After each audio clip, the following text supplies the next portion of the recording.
sounds of different influences that we really want to capture, and then I'll show you some of like the sounds that I've developed. Yeah. I do almost all of my synths from scratch. Yeah. So every sound you're gonna get with me is not a preset. Okay. It's all original. It's all fresh, and that's the way I like to do things. I don't want it to be a canned sound. What's your production? Like if someone's like, who's the producer? What's your production name? Stephen Fred? I mean, yeah. I mean, that's awesome. I mean, yeah. That's all that matters, man. Yeah, because I think that's really cool. I just think that I like to keep it simple and just focus on what I love to do. Bro, do you understand?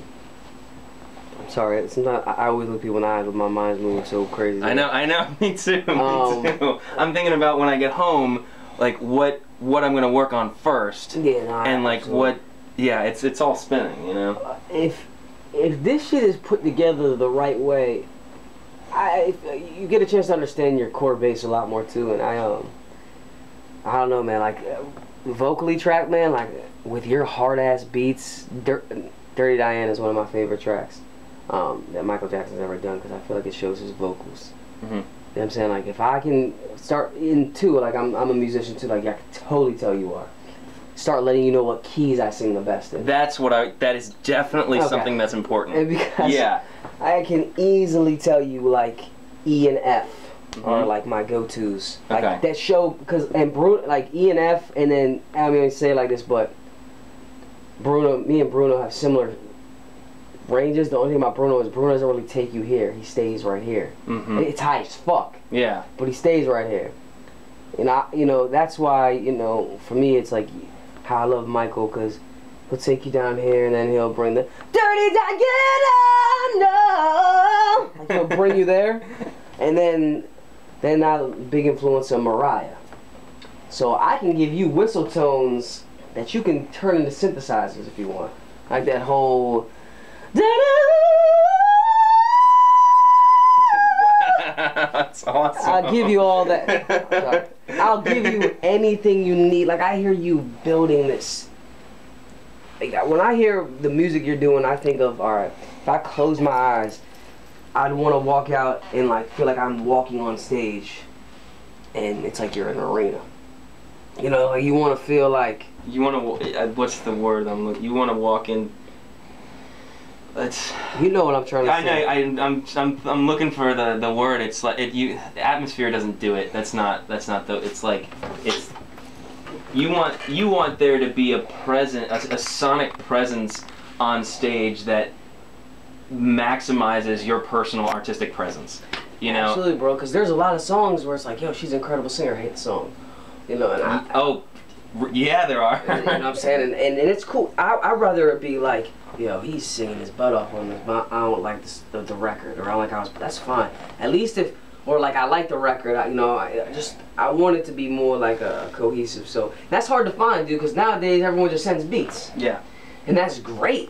Yeah. But how much do you get to really interact with the person when they're face to face? How do you tell a story with a beat? There's more to it than that. This is the way that I like to think about it. I do a lot of like custom scoring for like film and television and stuff like that. So my role is to create sound scores that people actually never hear, consciously hear. It's really just there to tell the story, and kind of what you need is music that doesn't get in the way of your voice, but is big enough to propel the voice and propel the style that you're trying to go for. I mean, like, I've been thinking about, like, ever since I knew we were going to come into the studio, I've been thinking about this for a long time. I'm like, okay, who is David Correy? Like, he's got these attributes, he's got this amazing talent. How do you maximize that? How do you get that to people who are going to say, this is something special? Yeah, man, because it's hard. And, do you write too? Yeah. Okay, I mean, that always helps too. I mean, I write. My big bro does, my other big brother, like, if we can get right, like, all of that is going to be the easiest part. It's always the music that's the hardest. It is. Because you can get writers, bro, you can do all that, you can hire musicians, all that, but... Let me show you something real quick. This is the most recent release that we've done. Yeah, if you have any stuff on here, we got 10 minutes. Export. Yeah, I want to show you this one. It's housey, but it's got, like, the body that I think we're talking about.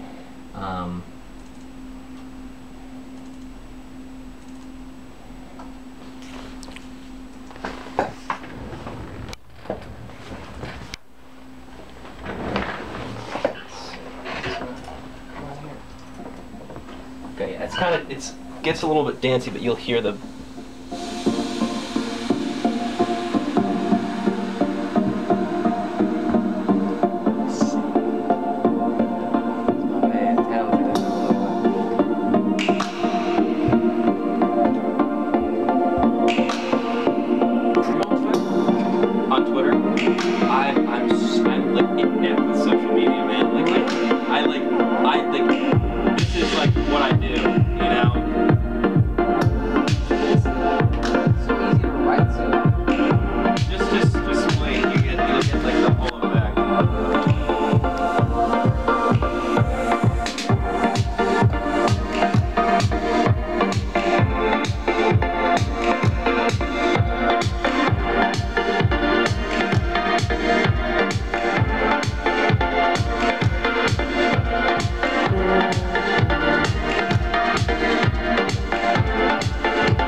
This one too. This is unmixed, but actually you'll get to hear my voice on this one. You sing? Yeah.